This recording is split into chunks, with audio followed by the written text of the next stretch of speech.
Този понеделник напускам кучката. Те ти предлагат възможност да разкриеш най-черните си страни.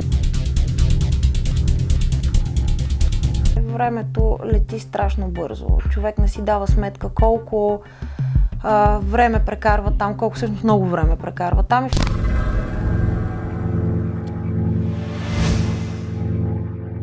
Аз съм нова, аз съм тук само от 2 години. Щях да падна.